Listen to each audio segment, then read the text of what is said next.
First and foremost, welcome to the SME SDG Festival for those of you who have not attended a workshop before as part of our SDG Ambition Month. Thank you all for joining us today for this session titled the Maju Series 1 Part 2 Mission Ready Get Set. Before we start, I would like to highlight on a few things. We would appreciate if participants could keep your mic on mute and your cameras off, please. And for the best experience, please view this in speaker's view. Please do note that this session is recorded and will be shared with you after the workshop. If you are having any connectivity issues, please feel free to restart by leaving the call and jumping in again. We welcome you to be interactive during this session, so if you have any questions, please feel free to put it in the chat box below. I hope this is clear for everyone, and if you have any questions, please feel free to reach out to me. To start, I would first like to thank our trainer, Easy Safri from UN Global Compact Network Malaysia and Brunei for hosting this session. Our trainer today. So with this, I'll invite Izzy to introduce himself and get started on the workshop. Have a good one. Thank you. Okay, hello everyone. Good afternoon. I hope you all had a very good afternoon break, and that you all actually observed your diet. Okay. First, I'd like to do a sound check, and also if my audio and my slides are coming out clear, can you all type number 1 in the chat box, please?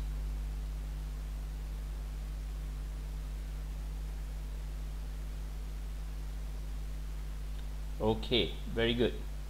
All right, let's begin. We have 1.5 hours for today's session, and I'm going to just go through what we did yesterday, because it's important that some of you who might not have been able to attend yesterday's sessions, you are able to download the guides for the 2 modules that we did yesterday on our website ungcmalaysia.org. Yeah? Okay, so let's begin. Okay, hold on. Slides are a little slow to move.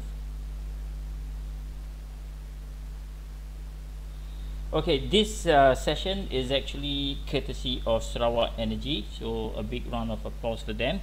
They have been very, very supportive of the SMEs by actually helping UNGC to come up with the SME SDG toolkit, which have been made available online free of charge for anyone to download and use. Just a bit of housekeeping. We're going to have a break in between. Probably we'll do a 5-minute break somewhere in the halfway mark. And then I would appreciate that you will put your handphones on silent mode, ensure that there are no disruptions. Keep your pets in the cage if you're at home. If you are unclear of anything, please ask me the question. I'll be more than happy to clarify them. Let's create an environment of respect for each other, and also for me. Participation, the content will be coming from you, meaning the best learning comes when we actually ask questions. So feel free to ask questions and contribute anything that you might want to share with us. And we have to agree to disagree. Of course, these 1.5 sessions won't allow us to actually debate things thoroughly, but let's just look at a cordial environment. Then, of course, this applies to, I think, even when we go online, we should actually look at dressing up appropriately, especially if you're going to turn on your camera. And then last but not the least, we appreciate honest feedback. Yeah? As I said, while we do this, while UNGC is an NGO, it's a not-for-profit, with very little resources, we have come up with all these goodies for the SMEs in the hope of promoting sustainability. There are bound to be shortfalls, but we appreciate the feedback so that we can make improvements to our tools and resources that we provide for free. And above all, please have fun during this session. So just a little bit of background. The Maju framework was created to actually enable SMEs to partake in sustainable development through a sustainability framework. So we created this framework, Maju, which actually stands for going forward in English, and it encompasses the mission, activities, the justification, and the upgrading. So mission basically is the creating the parameters, creating the framework, looking at the strategic standpoint, and coming up with the sustainability strategy. And then the activity is really where you start to ground your programs or sustainability projects to bring about sustainable impacts. And then one of the most important aspects of sustainability is always disclosure or reporting, because sustainability, I would describe it as actually a collaborative action. It is collaborating with stakeholders, so you need to continuously inform your stakeholders of what is happening with your sustainability plans, what have the impacts you have made, and so on and so forth. And then last but not least, of course, while you start small, the whole idea is to build up on your ambition. You need to raise the bar higher, and this is where we look at various tools and strategies that we can use to actually improve your sustainability performance. So yesterday, for some of you who might have not attended, we did the SME SDG Toolkit SWOT analysis, sustainability SWOT analysis. This looked into how sustainability SWOT analysis, or SASWOT, can be used as a tool for strategic sustainability management and innovation. So it is used actually to evaluate enterprise strategies, also to motivate your bosses, colleagues, to inform them, and also to bring them into the fold into looking towards sustainability. And it's also used as a tool to make business case or an argument as to why we should actually look at certain risks or opportunities. So we went through this. As you can see, the tool, again, as I said, it is available online. You can download it. The guide is also in there. So we went through this yesterday. And the second part, we went through the SME SDG Toolkit Guide to Materiality. The materiality matrix is one of the basic foundations of any self-respecting or good sustainability strategy of any organization. What it does is actually it simplifies the approach to better understand what matters most to your stakeholders. So it is a tool that we use to look at identifying your stakeholders and marrying it with the sustainability indicators or the material issues.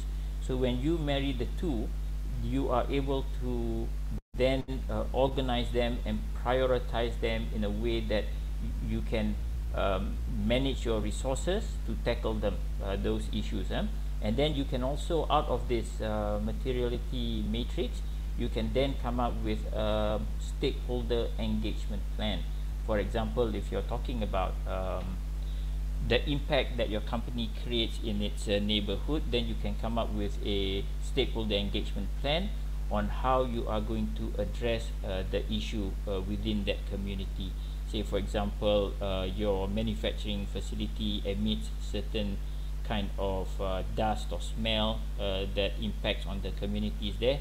Then you have to come up with this, based on this materiality matrix, then you come up with a stakeholder engagement plan to address the concerns of the community. And this can lay out a 3-month or 6-month plan explaining to them how you are going to address that issue. Okay, so for today, so we've done the sustainability SWOT analysis, then we've done the materiality matrix. What this does is that we have already looked into what are the sustainability SWOT of your company. We have then identified what are the material issues. Another tool that we are going to go into today is what we call the decision matrix tool. Why this is important is because when we embark on any sustainability journey, there are various components, various elements, there are various considerations that we need to make. Do we innovate on our product or services? Do we take on supplier A, B, C, especially now that you have to look carefully at your supply chain?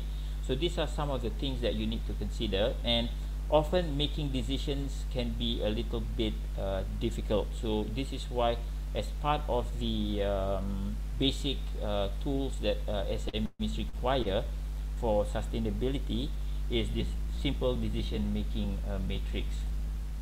Often we make decisions at a moment where we are not in the best, where we don't have the best mindset, the frame of mind. So what happens is that decisions that we make based on emotions don't usually turn out very well, because it's based on emotions. So what the decision making matrix tool does is that it actually helps us come up with logical reasons as to why we route our decisions. So as an introduction, you may have various problems at work. Say for example, imagine yourself that you are part of a team, an agile team in your organization, and you've been tasked by your CEO, and he wants to actually launch a new office, for example. So you've been given a couple of weeks, maybe you've been given 3 weeks to actually identify several contractors. So you need to decide which one to appoint. So procurement says, yeah, cheapest is always the best, but you don't want furniture that starts to break apart in 1 month of use. So these are some of the factors that you need to consider when coming up with a robust decision.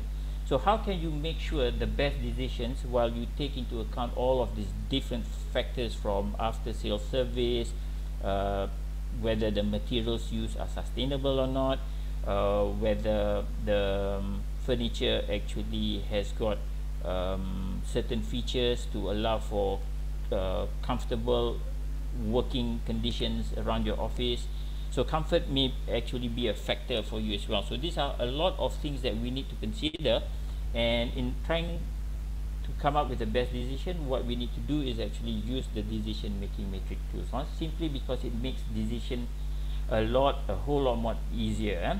So what it does is that it rules out emotional bias when making decisions at a personal level. You know, sometimes when you are in a heated argument and you push towards a decision, and you are pushed towards a decision, again, these don't necessarily turn out very well. Often they don't turn out well. And then you use it when the answer isn't obvious. Okay, so when the answer isn't obvious, when there are two competing and very viable, feasible options, then you can use the decision matrix to actually help you along with making an informed decision. And the best thing about the decision matrix is that with practice, you can actually then make decisions more confidently with a rational approach, even before other people can think of solutions. And I think what is also important here is that you can use this tool as a way to convince stakeholders, be it your superiors, your bosses, your directors, or even at home. You can actually use this decision making matrix. Where to go on holiday? Should I go to Langkawi? Should we go to Thailand, for example? So that is what the decision making matrix does. So this is a snapshot of the simple matrix. So the first step, let's go into it. The first step is you start to list all of your options in your suppliers, your options in the column number 1, which are as you see under factors. So you have supplier 1, supplier 2, supplier 3, and supplier 4. So I was just imagining, should I buy the Toyota Camry? should we maintain the Perdana, or should we actually upgrade to the Toyota Velfire? Okay, so these are some of the things that we need to consider.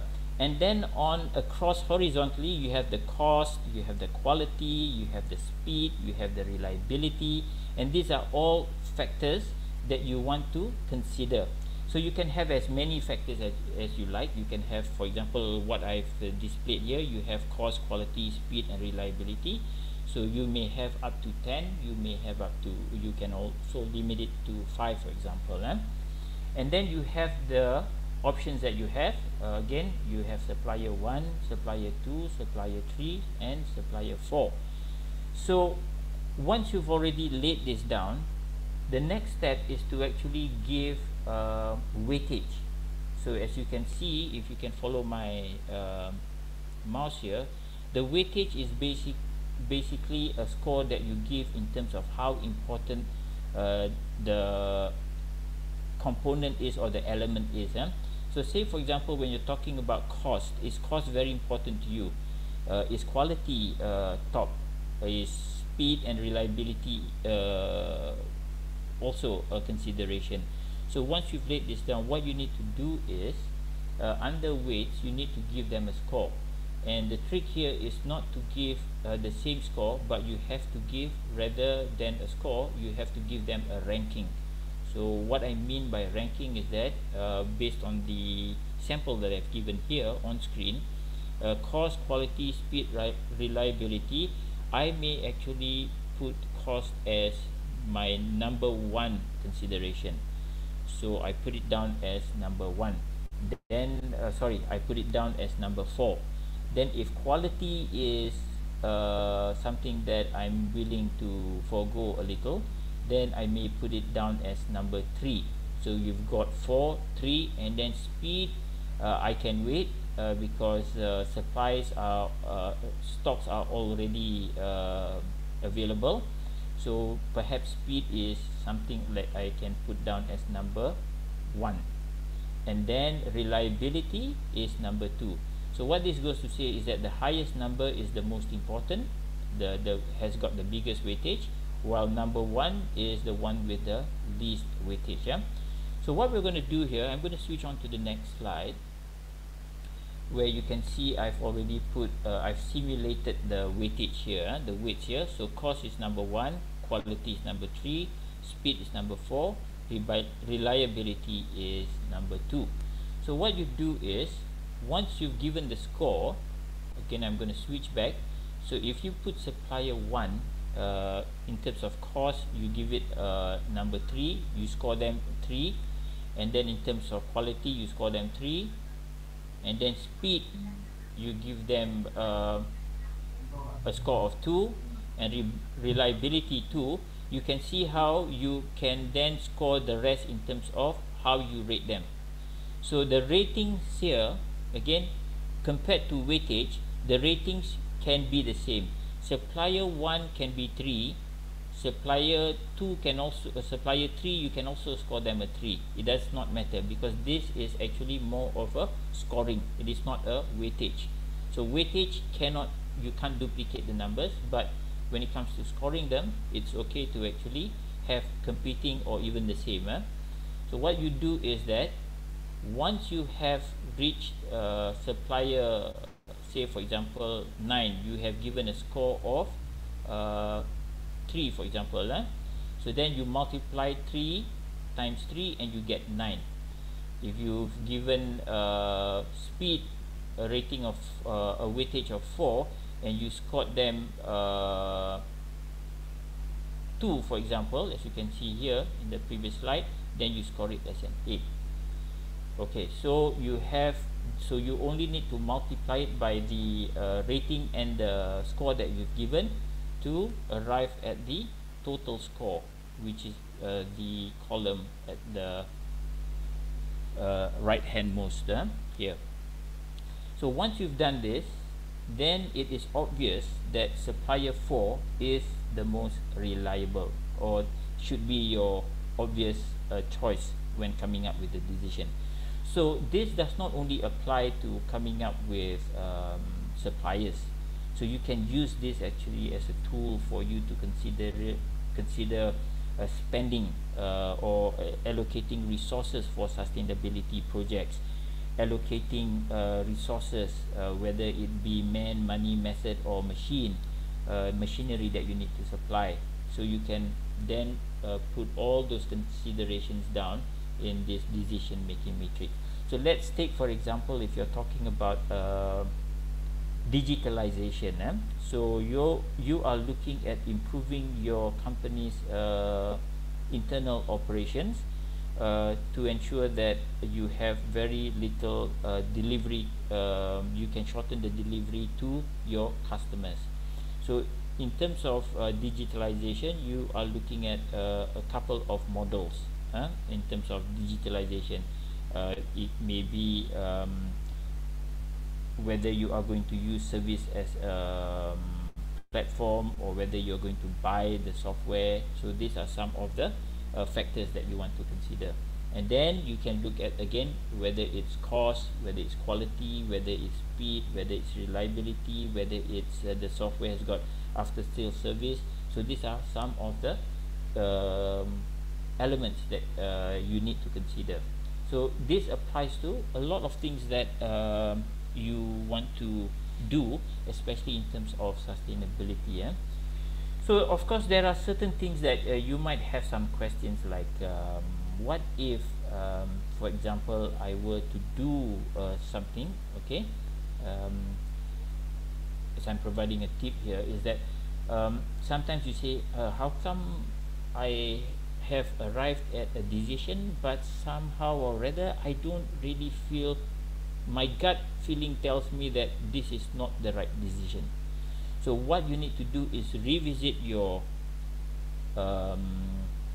materiality matrix to look at and study again the input that you provided. Could it be that your weightage was wrong? Could it be that the considerations in terms of the cost, the quality, the speed and reliability, the input, the score that you gave was wrong? So you need to revisit those numbers again.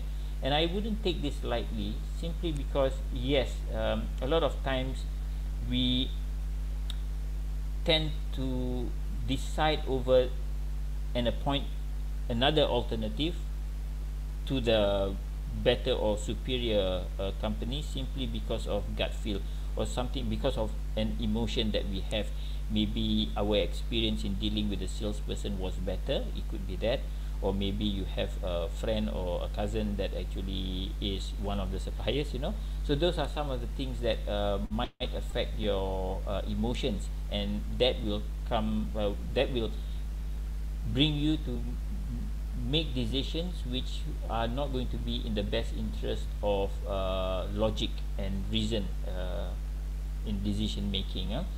And often again, when we argue with people, whether it's suppliers, whether we argue with our bosses, you know, we cannot be emotional. We have to be factual. We have to support it with data.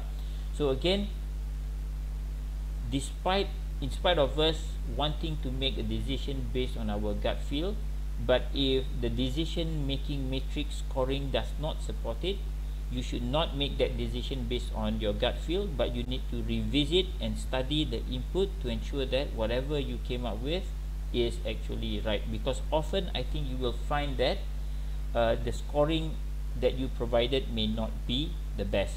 Okay, so how do you score them? The question would be, how do you score them? How do I say that, you know, supplier 1 in terms of cost is better than supplier 3? Of course you have the quotation, but the quotation also needs to look at what are the features and so on and so forth. So you could actually expand a little bit more on these elements you see up here: cost, quality, speed and reliability, to actually break them down into smaller components. So maybe under supplier, under cost, for example, you may have 3 considerations, and you can also score them and then multiply them by the weight, and then come up with a bigger score at the end of the table on the right hand side. So what I'm saying here is that when you score, it has got to be based on a certain guideline. It's got to be based on certain principles. It's not scoring them based on your gut feel again, because we are trying to remove emotions here. So when we talk about cost is a little bit easier for you to do, because it's a dollar to dollar comparison.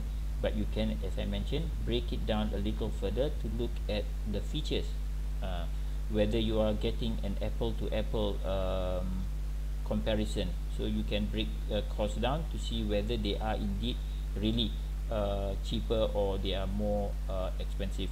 And you could also provide a guideline in terms of when you provide a scoring of between 1 to 5, what does 1 mean, what does 2 mean, what does 3, 4 and 5 means. So you have a scale, but you got to rationalize what that scale means. For example, score 1 may say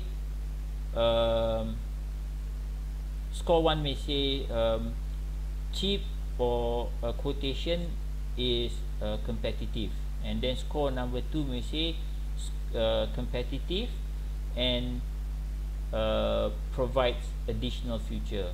Score 3 may say the incorporates 1 and 2, but additionally has got certain other components that makes it more superior. So you got to provide a guide in terms of how you are scoring the 1 to 5. What does it mean? So that's basically using what we call a Likert scale. You could actually do you can do research on online to look at what we call the Likert scale. So the Likert scale examples actually help you look at how you are going to rationalize the scoring of 1 to 5 for the suppliers in this case. In the case of quality, you also need to do the same thing. So whether it's quality, speed, reliability, you need to rationalize it. You need to provide proof. And when all that fails, your decision has got to be supported by evidence. So when I say evidence, what I mean here is that if you say that, for example, they are reliable, why are you scoring company supplier 4, giving them a score of 4? Then you need to provide the evidence so that you are able to defend your decision, especially when talking to your superiors, or especially when discussing among your colleagues around this decision making matrix. The other point I'd like to make is that the decision making matrix, or all the tools that we provide here, all the sustainability tools that we provide here, are actually based on what we call a collaborative approach. In other words, the tools are best used, and the tools give the best impact when you use it collaboratively, not when you do it alone, because then it's going to be only from your viewpoint. But it should be mediated, it should be negotiated, so that everyone understands and everyone is on board with the decision, in this case using the decision making matrix. Like when we talk about the sustainability SWOT analysis, for example, you don't want to do that alone. You don't want to sit down in your office and then bang on your keyboard coming up with all the answers. Well, you could start with that, and then you need to engage people so that they are able to comment, and you can come to a reasonable conclusion, one that everyone can agree with. So that is the sustainability decision making matrix. Okay, so if you have any questions, as I said, it is actually really simple, but it is also very, very I would say it is something that we use often, especially when we come up with project proposals. When we come up with project proposals, we also include this decision making matrix when we are recommending a certain course of action. We put it in our slide deck or our proposal, because it also actually is part of what we call managing our risk. Alright, so that is on the decision making matrix. Before I move on to the next one, which is the one-page sustainability canvas, I'm open to questions. So if anyone has any questions, please put on your camera, ask the question, or if you're not very comfortable doing that, you can put it on in the chat box, and I'll look at responding to the answers as best as I can. Okay, I'm gonna maintain a silence, 2-minute silence, so that you can key in your questions. Thank you.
Okay, I can see that we don't have any questions, so I suppose we'll have another opportunity at the end of this session for you to think of your questions and fill them.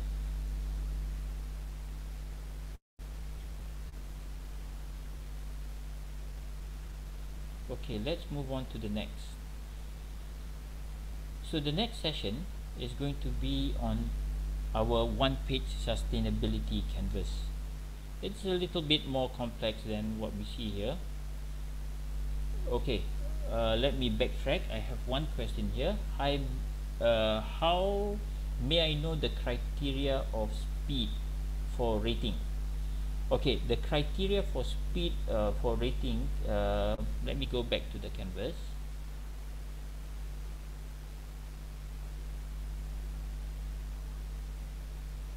Give me a second.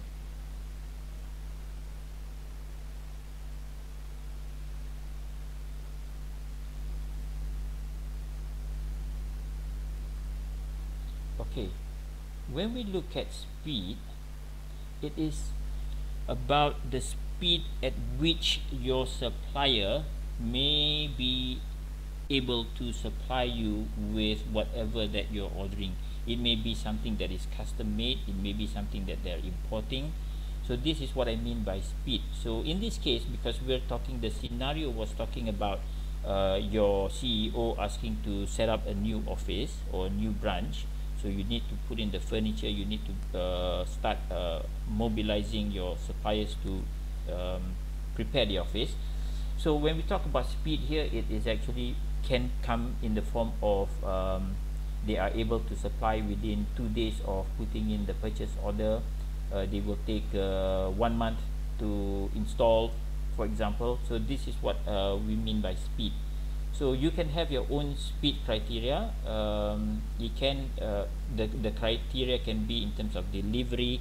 It can be in terms if it is something that is going to be customized. If you are requesting for customized furniture, what is the process between designing and then going all the way up to installation, especially if you are using an interior designer, for example. So that is how we look at speed.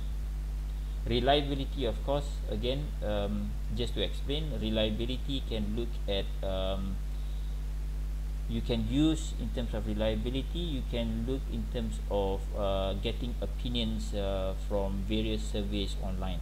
You can actually do a survey on, say, if you're going to purchase a certain furniture, you can look at the responses from the people who have bought the items. So taking, say for example, randomly taking from 20 comments, then you can look at coming up with a rating for reliability. You can also look at various available online, say again in the case of computers, for example, you can look at certain ratings that consumer or even professional experts have actually come up with in terms of reliability or reputation. Okay, I hope that answered your question. Okay, so if we don't have any other question, let me move on to the next. Okay, so the one-page sustainability canvas, it's a little bit more complex. We have 11 parts here, so I'm going to go through them one by one.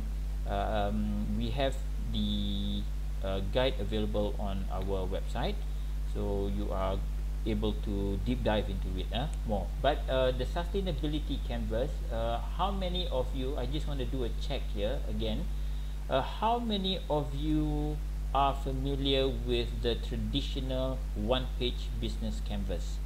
So please type number 1 if you are familiar with the one-page business canvas. Please go ahead, type it in the chat box.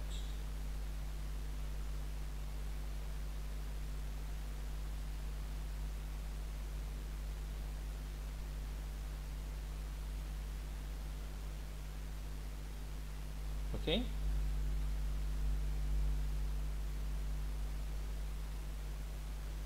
zero. Zero means okay, zero means you're not not really responding. So okay, never mind.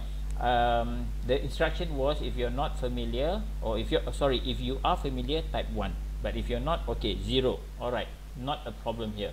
So let's look at the one-page business canvas, sustainability business canvas. A bit of an explainer about the traditional business canvas. The business canvas, the traditional business canvas, is used as a strategic tool to look, or rather to tell the whole story of your organization. So what some sustainability pundits have done was to look at how they can use the one-page traditional business canvas and come up with, or put a sustainability lens to it, so that they can manage the entire overview of the company on just one page. And I love the sustainable business model canvas, because it is a common language for everyone in your organization and also outside of your organization to understand. This tool is especially for SMEs. This tool is especially useful, and I would strongly recommend that you use the sustainable business model canvas to engage your stakeholders. Primarily, I like the use of the sustainable business model canvas to engage your employees. So you might say, why do I want to engage my employees? We all know that today most of the workers today are from the millennials. So the millennials have their own principles, and they have their own ideals. So millennials, when they are part of your organization, they want to work towards something. They want to work towards contributing. So they are not just happy listening to you, getting instructions from you. So employee engagement is very important, because you want them to feel as if they are part of the organization. And what better way for you to do this, by getting them to understand, or even work with you to come up with a sustainable business model. It gives your employees an idea of the entire workings of your organization. This way you will make them feel part of the organization. They can see their place, they can see their role in the entire organization, and how they can contribute towards better profitability or better sustainability. So that is one of the reasons, or that I'm passionate about, why companies should use the one business model canvas.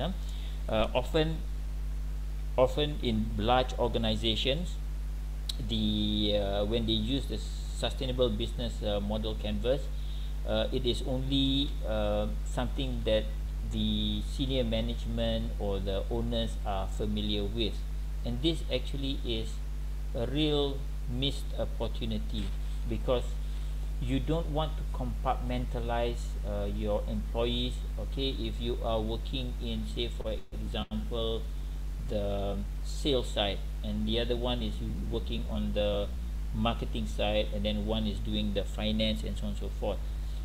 So you can compartmentalize them, but what will happen is that you're not going to create a culture of working together. So everybody is an expert in their own field, but they are not able to contribute, they are not able to help you come up with ideas to innovate processes and so on and so forth. So the sustainable business canvas helps when you make this as for want of a better word, I'll use the term, make this as a Bible, as a map, as a compass, as a guide, as a roadmap for your business when engaging with not only your employees but your external stakeholders. So the features of the sustainable business model canvas is the visualization of complex relationships to your organization.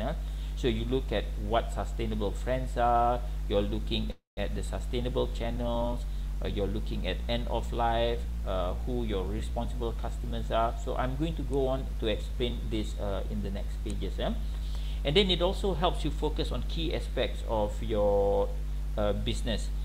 When you come up with the sustainable business model canvas, you do not want to make it overly long. I mean, what a good business canvas is one that actually uses bullet points rather than long narratives or long sentences. So make it short so that people can understand. Make it short and succinct, as people say. Use bullet points because it is easier for people to make the connection. So you've got to be short and concise when plotting in or providing the input into the business model canvas. So focus on very key points that you want to make. Also, it integrates everything together. You can use the sustainable business model canvas to look at the triple dimensions of sustainability, whether it be social, economic, or even looking at the environment. So it is not just particular to one aspect or one dimension. It is very popular, maybe not the sustainable business model canvas, but I'm talking about the one-page business canvas. But they don't differ in much, but the only difference is that the sustainable business model canvas puts a sustainability lens to it. There are various other models available, but I think this has been the one that has stood through the test of time. And this is applicable to not only new businesses. It works very good for very well for new businesses, but you can also take advantage of the new normal where things have changed in the business environment for you to sit down and then come up with a new business model for your organization, one that corresponds with the needs of today's business environment. I'm not too sure if you all managed to attend the one-day conference, but the key message from the conference is that the business environment, ladies and gentlemen, is changing. SMEs are very important to Malaysia. They are big contributors not only to job creation, the economy. About 30% of our GDP is derived from SMEs. But what SMEs need to understand is that the changing landscape, especially after COVID-19, the bigger thing to worry about is climate change, and climate change is much more bigger, if I can say, killer, or I would actually say that climate change is a serial killer. It has killed more human beings than any other murderer. So when you look at that, climate change is something that all businesses have gravitated towards. They're coming up with various strategies to look at how they are going to change or adapt to the environment, the new business environment. So as a result, countries, Malaysia's major trading partners like China, US, Germany, and then of course the region around Southeast Asia, especially ASEAN, they are all responding. So Germany, for example, has come up with a zero net commitment by 2045, as we heard from the German ambassador. Then China has got a net zero commitment 2060, and then various other countries, even Singapore, I think has come up with their carbon commitments. So what this entails is that they are going to be changing their business models.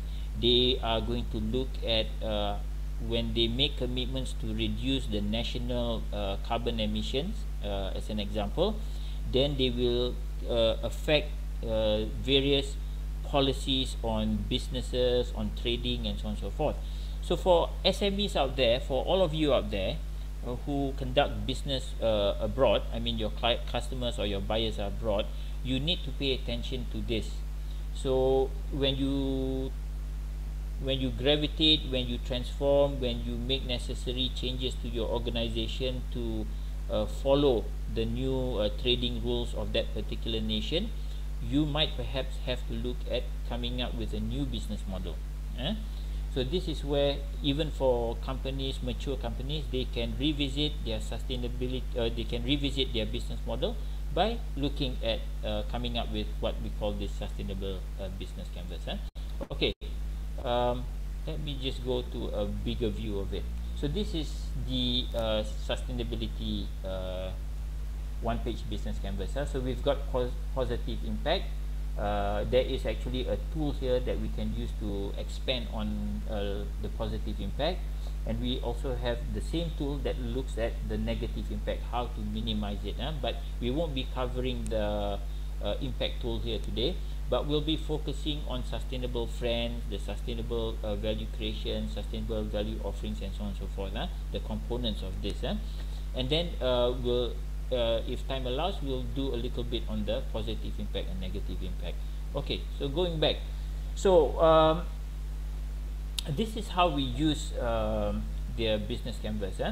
So when you look at the business canvas, it provides you a holistic view of the entire organization.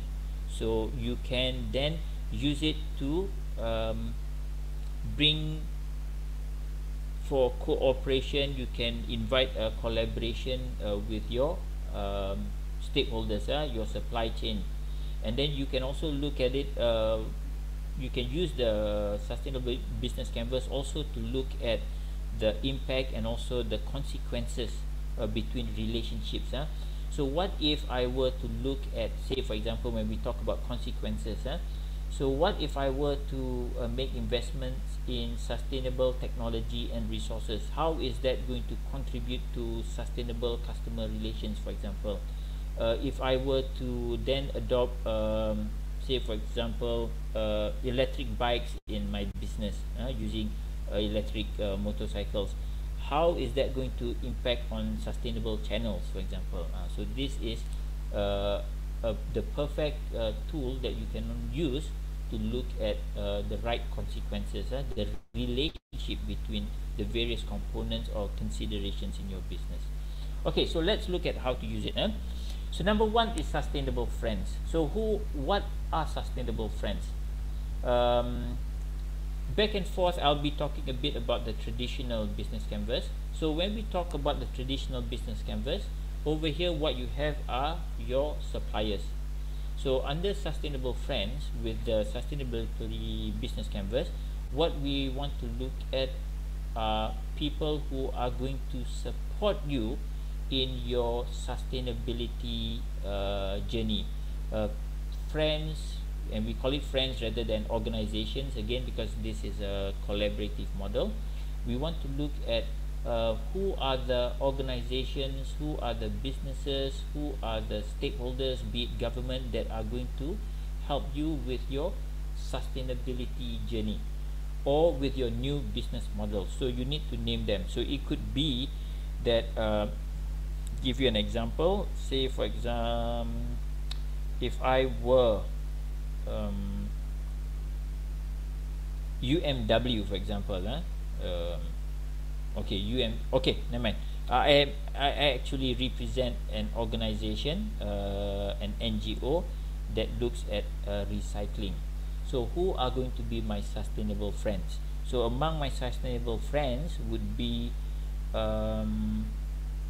the recycling centers. That could be one of my sustainable friends, because then I can go to them, work with them, make an arrangement, a win-win situation where I could actually purchase certain of some of my raw materials from them, or I could actually help them collect the raw materials, or you could actually work with neighborhoods. Those can be your sustainable friends in neighborhoods or even complexes. You can work with them to ensure that when they throw certain stuff that actually is your raw feed material, you can work with them so that you can collect them and make use of them. So these are some of the sustainable friends that you want to identify. You could be working with Mosti, for example, as a sustainable friend, because they have certain programs, they have certain funds, for example, that you are able to tap onto. So these are what we call sustainable friends.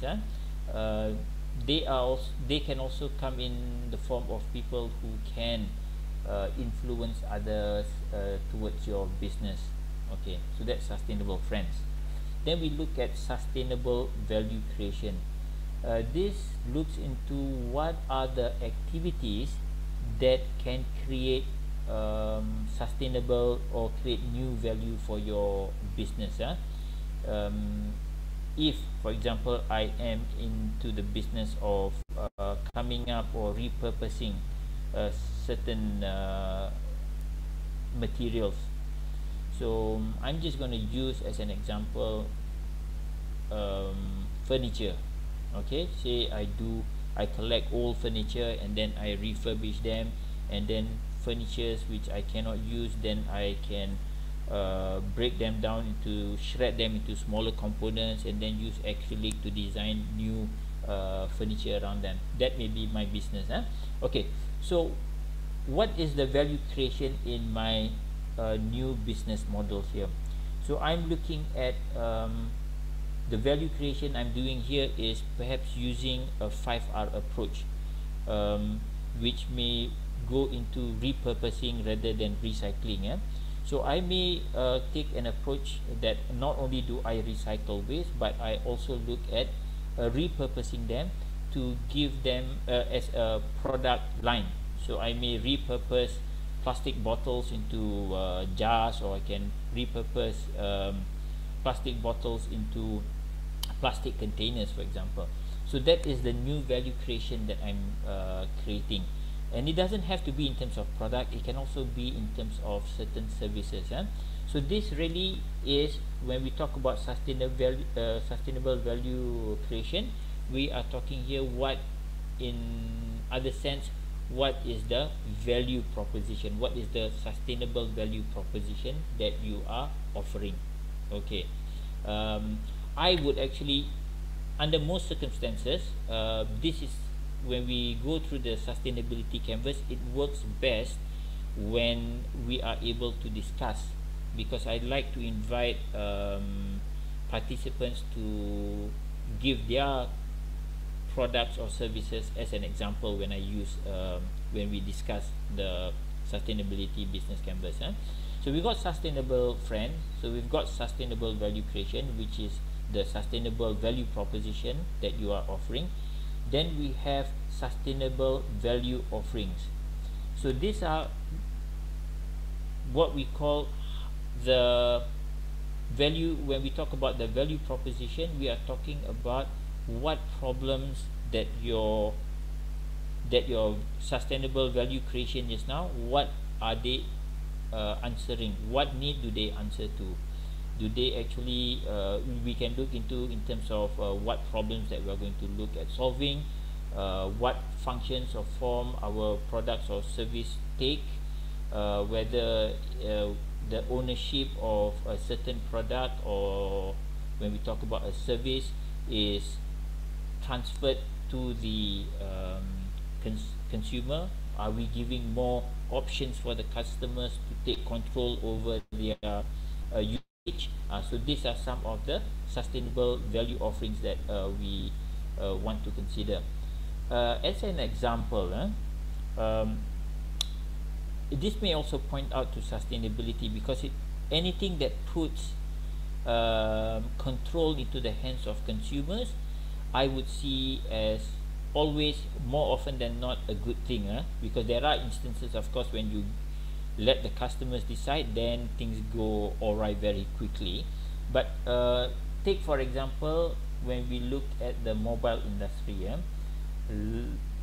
previously everything was spelled out to us, meaning what services we want, whether we want to download, whether we want only 5 megabytes of broadband, and what speed we want, and how we want to be engaged. So these are some of the things that have been predetermined for us by the telco.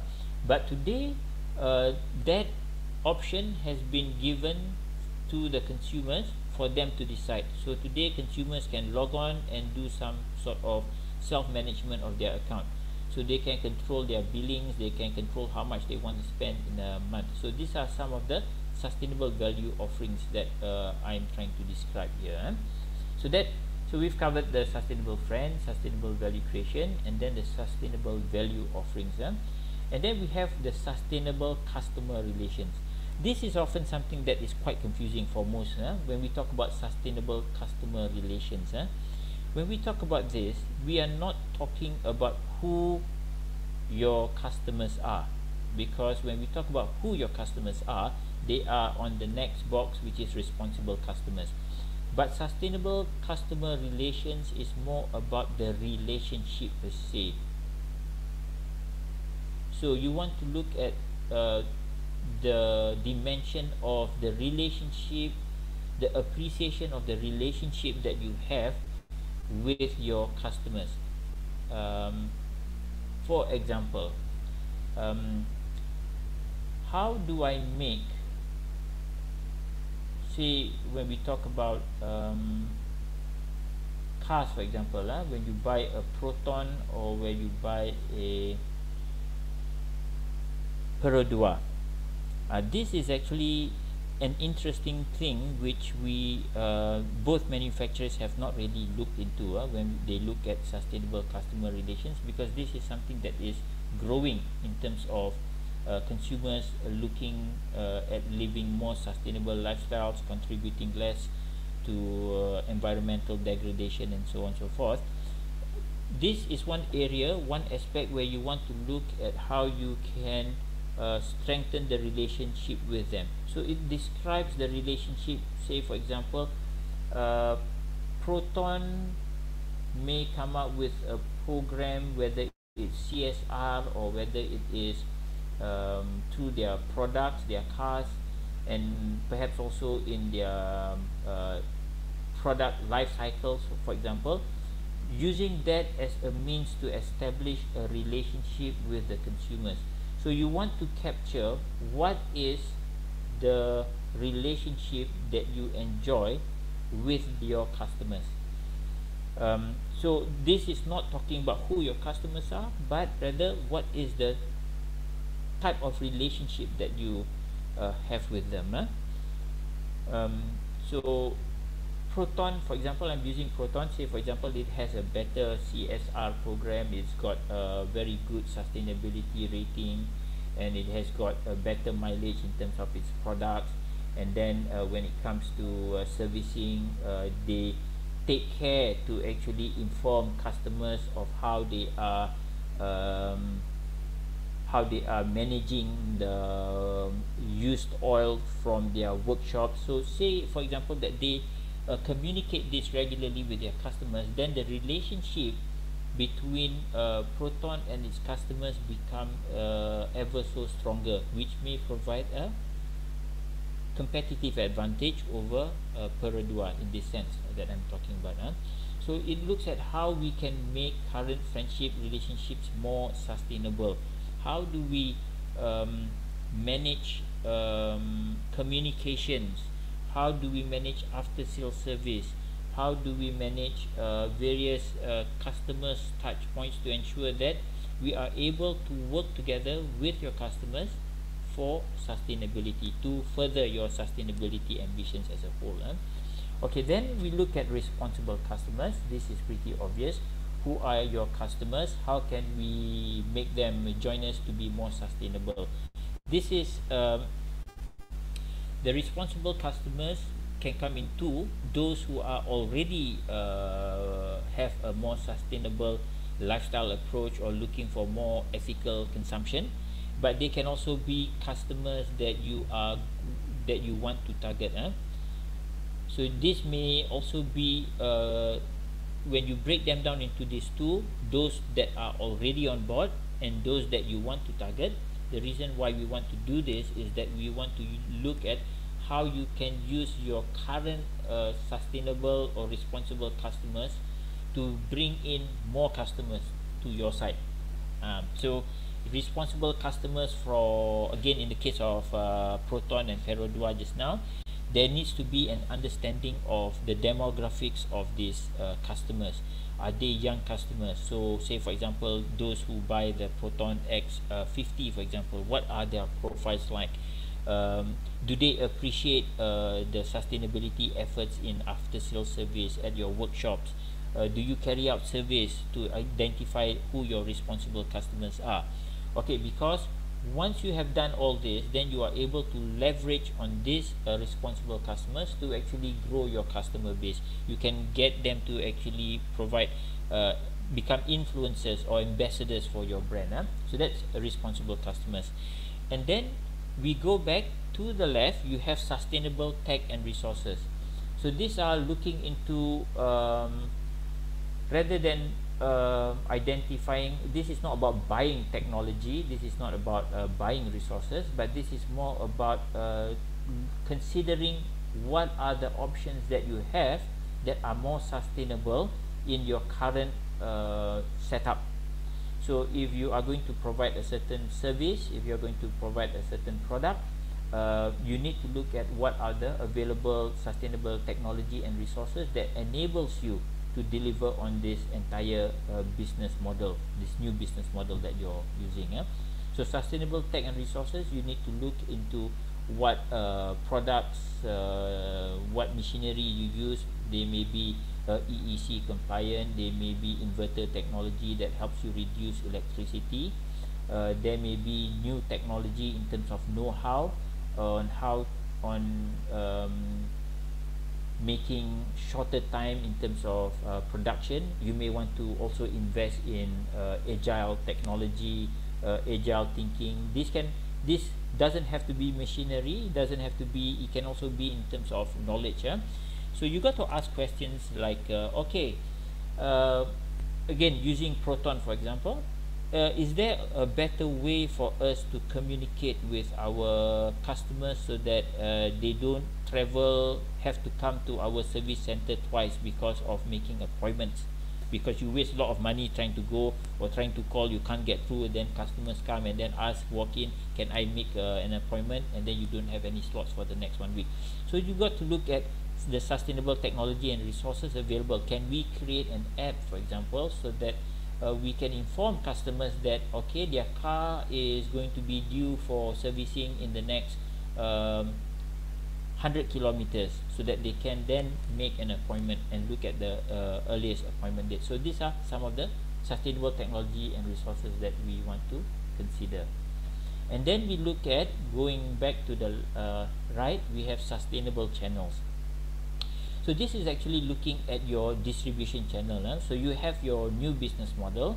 You got to look at how best do we communicate the sustainable aspect of our business.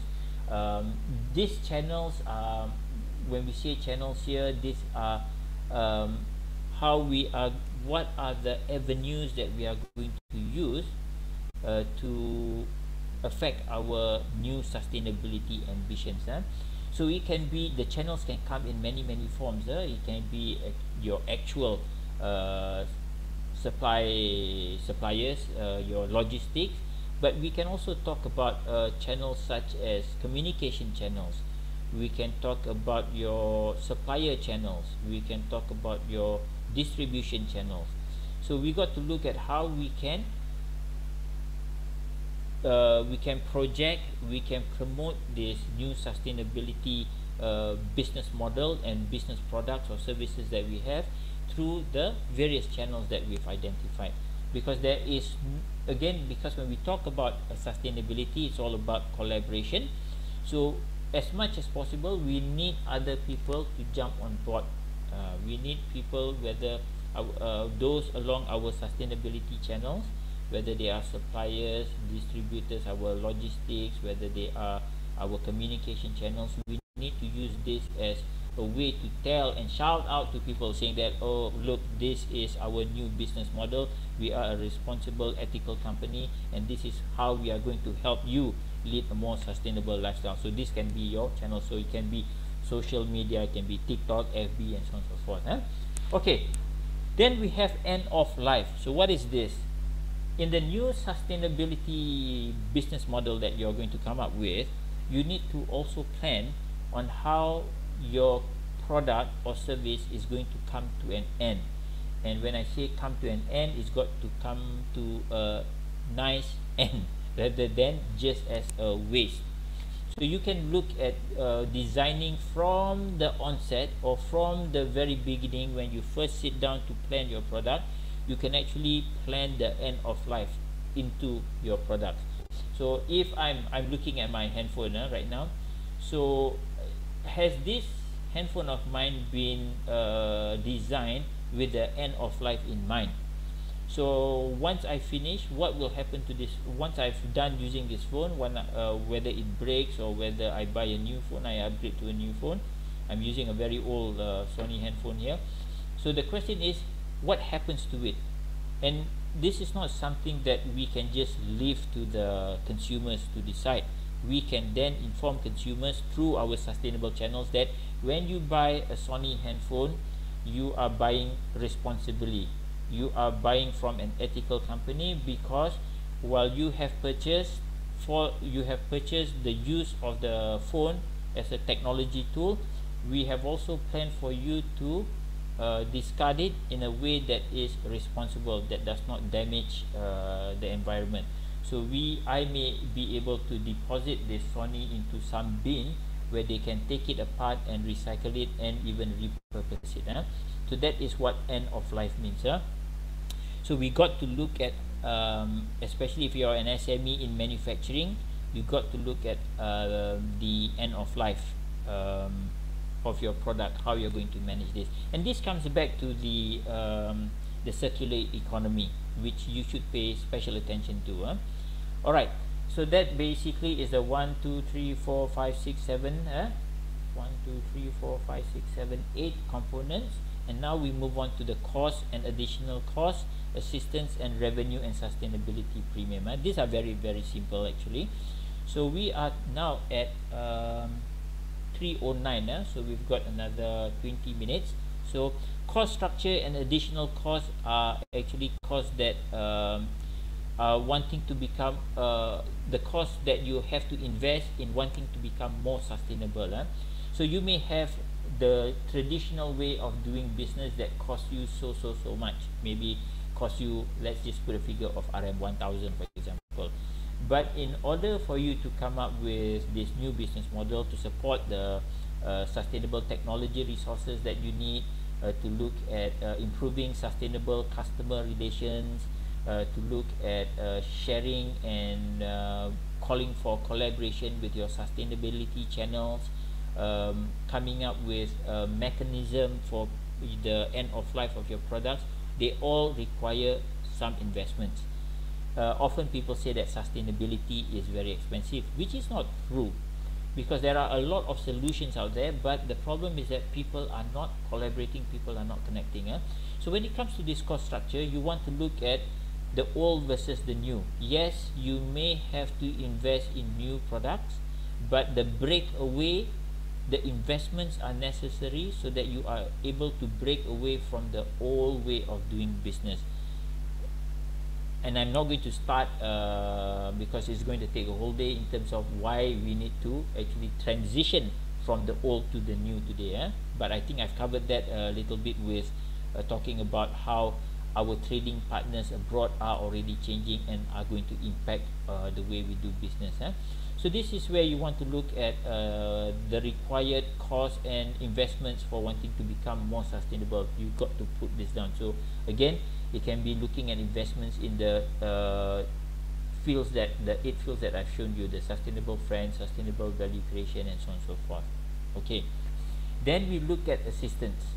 This, because sustainability is also, I would say, the direction in which the government is going towards. The country has made commitments to reduce our carbon by 40% by 2030. So the government, through MGTC and various other bodies, are putting out many grants, many assistance and subsidies for companies or businesses to take advantage of. So you need to identify what are the various tax benefits, what are the various grants that you can actually tap on. For example, we had Alliance Bank yesterday talking about some of their products, 2 days back, about having some sustainability linked products, financial products, so which enjoys a lower interest rate, for example. So you got to look at all this in terms of how you are, how all this assistance out there can be used to help you with your new business model. So that is what we call the assistance. And then we have, last but not least, the revenue and sustainability premium. So this basically looks at which are the products or services currently making money, the existing ones, and what are the possible new solutions that or income sources that can come up from our new sustainability business model. So when we look at this revenue and sustainability premium, we can then refer back to the white boxes to look at the sustainable value creation and the sustainable value offerings, to look at the revenue streams, the new revenue streams, and the new sustainability premiums that can be monetized, or that can generate more income for the company. Okay, so then we have, I think we've got a bit more time. So when we look at what positive impact, without actually even using the tool, we can look at I think an easy way to look at positive and negative impact is to look at, without even using a tool, you can then just list what are the positive impact of your entire sustainable one-page sustainable business model is in terms of its positive impact. So when you look at the sustainable, the various white boxes you see here, when you can then itemize what are the positive impact that it will have on the entire business and also stakeholder. I give you an example. The positive impact may be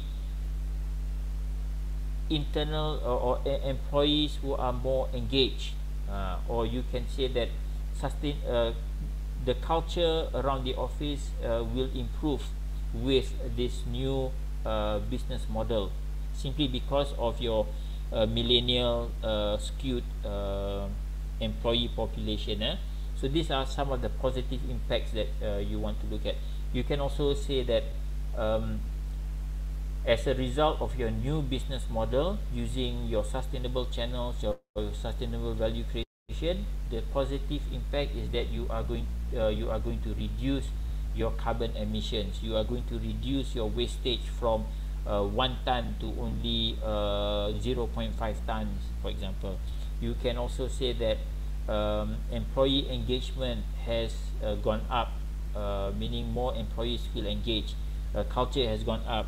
You can also look at perhaps employees going home happy because out of the new business model, operational efficiency has been increased. Therefore, people are able to go home early, for example. They don't have to stay back and then come back to work again tired the next day. Sometimes Saturday and Sunday also they don't get to relax. They come back on Monday, they look more tired than they were last week. Okay, so that is the positive impact. You don't really need a tool for this. I think it's enough that you looking at the entire new business model and putting down what are the positive impact from your new business model. And it's not enough that we look at the positive impact, we also need to look at the negative impact. Because when it comes to sustainability, disclosures are very important.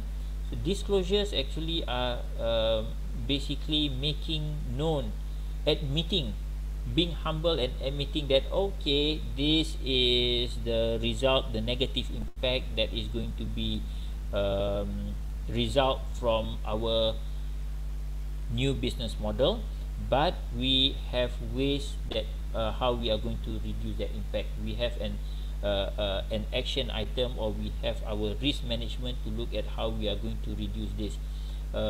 You can also say that perhaps the negative impact for the next 1 year is going to be employee morale, for example, because some choose to live the way they are comfortable living, and then now you are asking them to actually move towards a new way of thinking, a new way of business. So that is going to affect.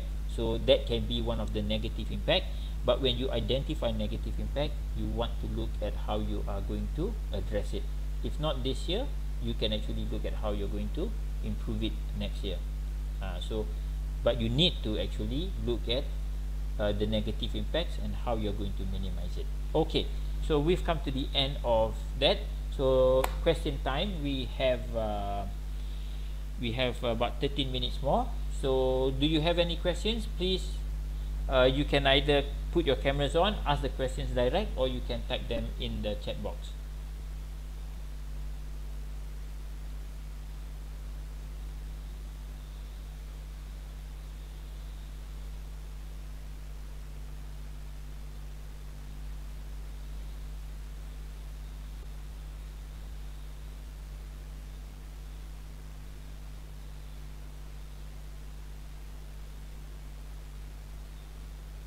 Let's just give it a few more minutes.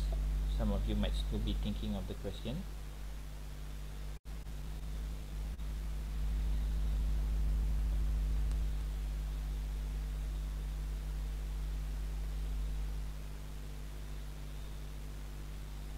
While waiting for the question, I just want to share my experience using the one-page business canvas.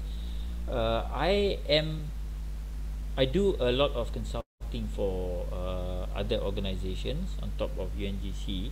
I used to do consulting, and when I do that, often I help when I do business proposals, when I come up with new projects or programs.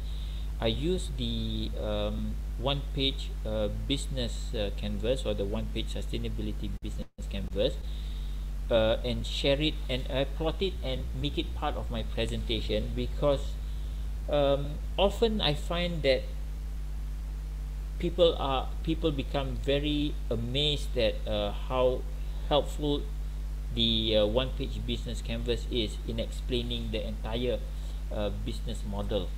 So I found that to be a very good tool that you can use to engage with people, and I've extended the use to actually as part of my sales pitch, rather than just using as part of the operations or the one page for the company. And when I do that, I have never met anybody who has not actually been impressed by how clearly the one-page business canvas speaks of the organization. So I would encourage that everyone take the time to use the one-page sustainability canvas to design your new sustainable business model. Okay, so we don't have any questions, so I think we've come to an end. We are 10 minutes earlier. Thank you very much, and I will hand it over to Nabila. Okay, Nabila. Okay. All right. Thank you, Izzy, for the wonderful session today. It was very insightful. I hope you all had value out of it. So as today's session has come to an end, on behalf of UN Global Compact Network Malaysia and Brunei, I'd like to thank everyone again for making time in your busy schedule to join us. But before I end this, I'd also like to invite everyone to come and join us on our other available workshops throughout this week, such as the Maju Series 2 workshop, Activity Justify and Upgrade, which is on tomorrow at 12 p.m. to 1 p.m., and perhaps also another workshop on the 12th, Friday the 12th from 10 a.m. to 12 p.m. called Women in Leadership. So those should be good. But I'll also like to take this opportunity to talk to you about our upcoming event, the Go ESG ASEAN 2021 Virtual Summit, which is happening on the 24th and 25th of November. And once you've signed up to the event, you'll actually get access to the whole month-long virtual exhibition. So I'll share the link in the chat box below, and I hope to see you there. So with that, I wish you all to stay safe and have a pleasant day ahead. Thank you so much. Okay, thank you everyone. Bye bye.